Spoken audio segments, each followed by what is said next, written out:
marque d'un intérêt certain, au-delà de la motivation, d'une grande importance que l'on accorde à un examen.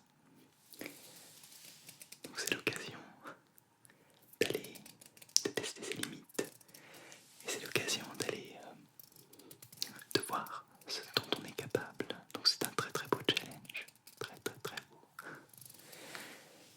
En revanche, il ne faut pas pour autant que ce stress devienne nocif, qu'il t'empêche de dormir, qu'il te rende nerveux, qu'il s'accapare toutes tes pensées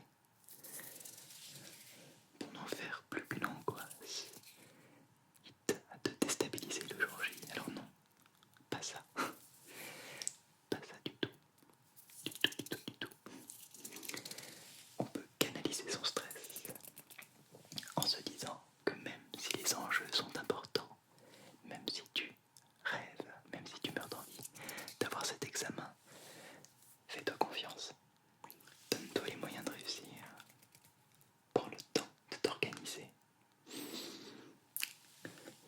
et cette confiance peut te donner de la force et surtout de la sérénité sans pour autant te départir de l'adrénaline, sans pour autant te départir de cette petite peur, cette tension face à l'épreuve.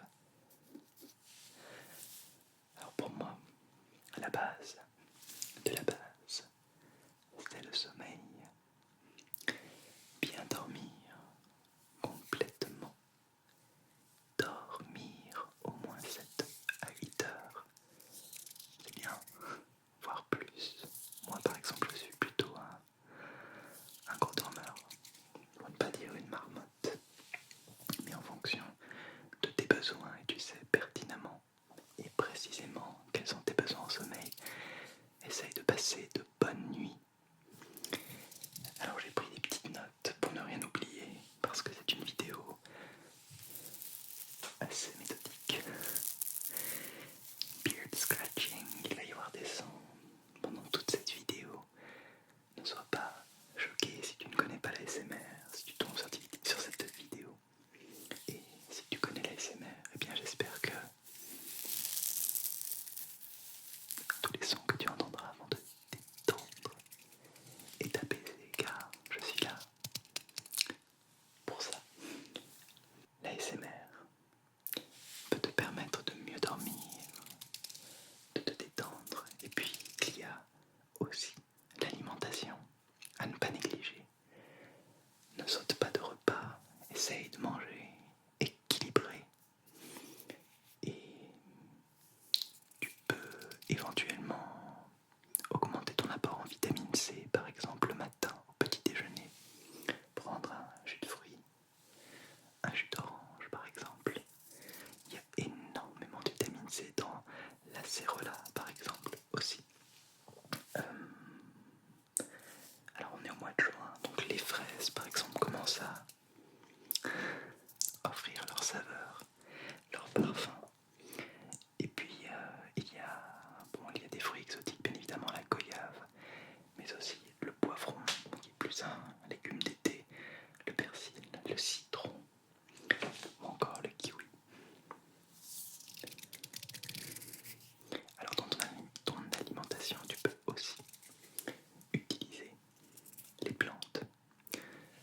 Cela ne sera pas miraculeux, mais cela peut aider, préparer un terrain qui, pendant une courte période, sera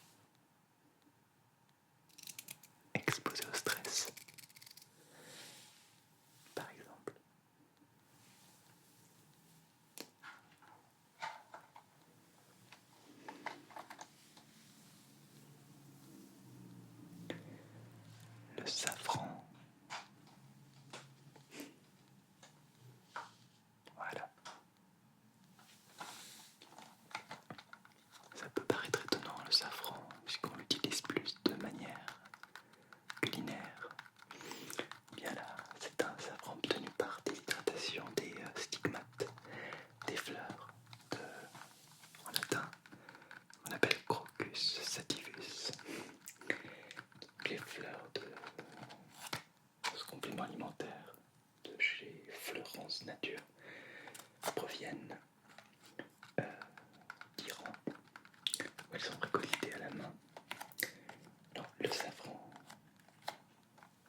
émotionnel. Plutôt intéressant donc en période d'examen. Et un peu de tapping tout en te parlant.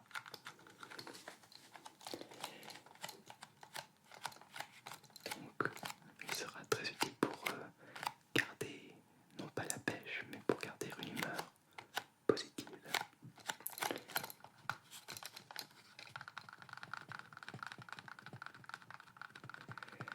Alors, il est conseillé de prendre un comprimé au cours du petit déjeuner justement, avec un grand verre d'eau. Et c'est une plutôt longue cure qui peut aller jusqu'à 2 mois. 1 mois, c'est déjà pas mal. Et un comprimé apporte l'équivalent de 30 mg de safran, contenant du safranal et des crocines. Voilà pour le safran anti-stress.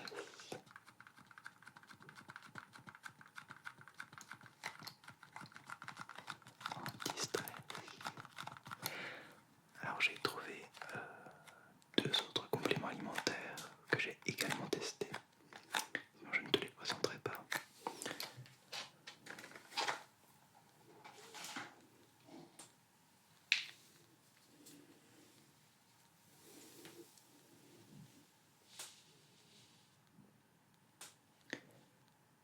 Alors je ne sais pas si tu arrives à voir les racines de rhodiola. La rhodiola, qui est donc un rhizome plutôt qu'une racine, et qui va aider l'organisme à s'adapter au stress, qui est très très riche en polyphénol, je crois, et qui va t'aider à surmonter une fatigue passagère induite par le stress. Donc là encore, on est sur un complément alimentaire qui va permettre sur un instant de ta vie de te donner cette force émotionnelle, cette résistance émotionnelle pour ne pas subir le stress, mais au contraire pour en faire une force, car le stress peut être une force. De comprimer au petit déjeuner avec un grand verre d'eau. Des comprimés.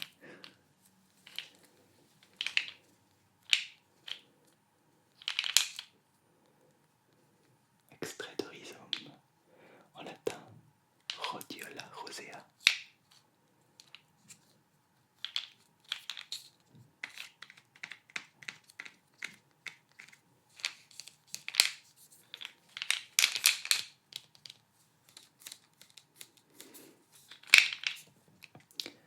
Voilà pour le rhodiola et encore un autre complément alimentaire. Alors évidemment, il faut faire des choix. Je ne pense pas que ce soit utile de prendre tout ça en même temps, mais voilà, c'est pour préparer un terrain, ton terrain.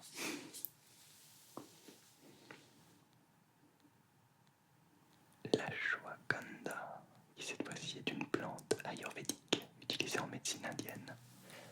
Alors, tout comme la rhodiola, c'est une plante que l'on va appeler adaptogène, c'est-à-dire qu'elle va vraiment avoir comme une intelligence et va donc agir là où il faut. C'est ça la magie de la nature. Petit comprimé. Alors ça c'est un complément alimentaire que j'avais pris, commandé sur internet, sur un site américain iHerb. Alors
minutes de pause, à faire totalement autre chose. Et puis, cela va pour la veille de l'examen, mais aussi pour les moments de pause, les soirs par exemple, aller au cinéma, voir ses amis, faire d'autres choses que ces révisions. Alors si tu es du matin, évidemment, organise-toi pour réviser plutôt après le petit déjeuner, l'après-midi. Et si tu es du soir, si tu es plutôt d'humeur vespérale, dans ce cas-là, organise-toi pour réviser l'après-midi et en début de soirée. Ne révise pas le jour de l'examen, ne surcharge pas ton cerveau et dors la nuit. Écoute de l'ASMR pour te détendre, un peu de tapping par exemple, des chuchotements, des allitérations, toutes faites de détente et de calme, détente et de calme, totalement détendu.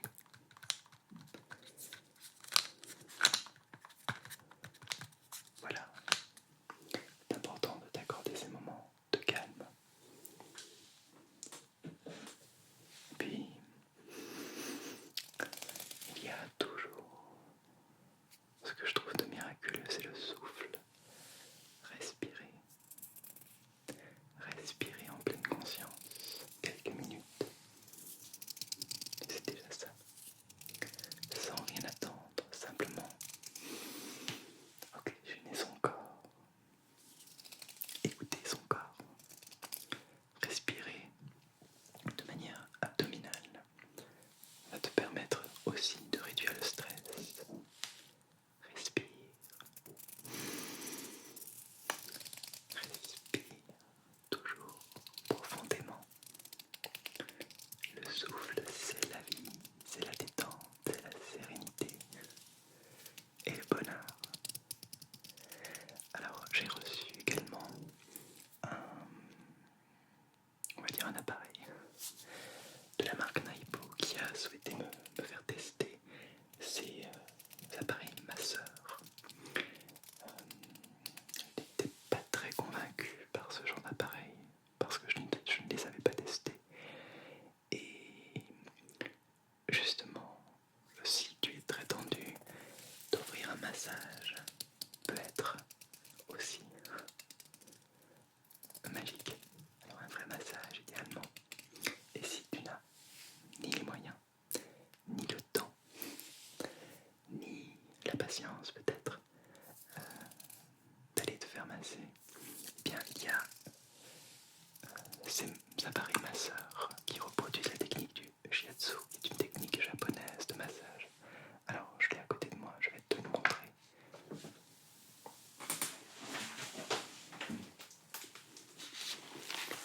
Je ne vais pas l'allumer pendant la vidéo, je ne veux pas perturber le doux son, les doux sons relaxants. Mais je vais faire un petit peu de tapping, donc c'est assez encombrant. Du simili-cuir, de brassard pour passer justement les bras. Les boutons pour activer.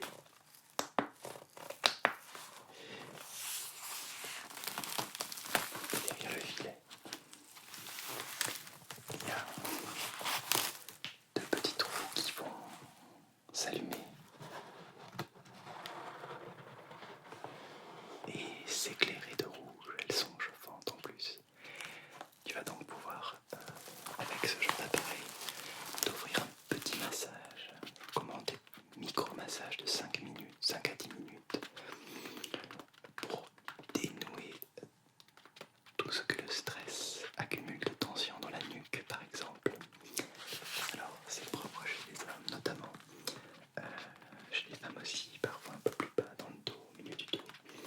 Et ce genre d'appareil va vraiment reproduire le côté très appuyé des mains, le côté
Sagesse, qui est une marque que j'aime beaucoup. Déjà parce qu'elle vient d'Auvergne, du Puy-en-Velay, qu'elle met à l'honneur, oh là là, je fais encore des liaisons étranges. Elle met à l'honneur la verveine du Velay notamment, qui est une plante que j'aime beaucoup. Il n'y a pas d'arôme artificiel, c'est bio, c'est sans colorant, sans cellophane, et même les sachets sont 100% sans cellulose. C'est une maison d'infusion et de thé qui est créée en 1859. Le Puy-en-Velay, c'est une ville que j'aime énormément. J'y vais peut-être pas régulièrement, mais au moins une fois dans l'année. Il y a une âme très très forte, peut-être pas une âme, une atmosphère. Les Allemands disent flair, du flair, c'est-à-dire vraiment c'est ça, une atmosphère très marquée dans cette ville. Alors, à toi de choisir la tisane qui te correspondra. Moi j'aime bien celle-ci déjà parce qu'elle n'a pas de théine. On pourra retrouver des formules entre guillemets sérénité à base de thé vert par exemple, d'aloe vera, de choses comme ça. Personnellement je te déconseille de trop boire d'excitants type café ou thé. L'association très intéressante de rooibos, de verveine et d'hibiscus. Alors le rooibos est appelé thé rouge, mais ça n'est pas réellement du thé en fait. C'est une racine, une écorce d'arbre. Je commence à fatiguer. J'ai trop parlé de racines tout à l'heure avec la rhodiola. Alors, c'est une écorce d'arbre que l'on cultive en Afrique du Sud notamment, avec des ramifications de couleur rouge,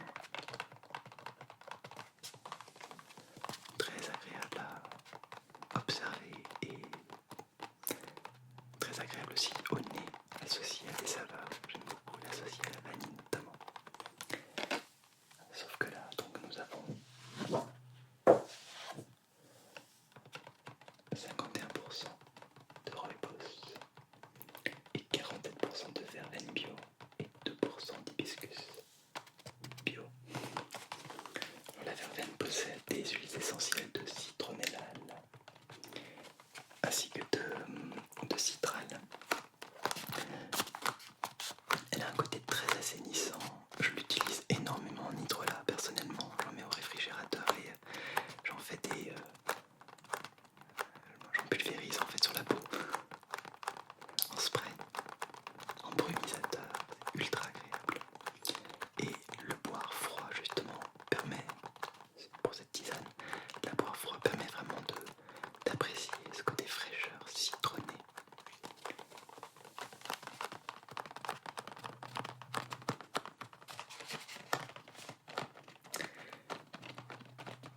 Donc le rooibos, une plante sans théine. La verveine citronnée, une plante médicinale, emblème de la Haute-Loire, qui aide à réduire les tensions et favorise un meilleur sommeil. Et l'hibiscus, une fleur d'une grande beauté, est importée en Europe au XIIe siècle, qui a une saveur plutôt acidulée, idéale pour passer une bonne nuit.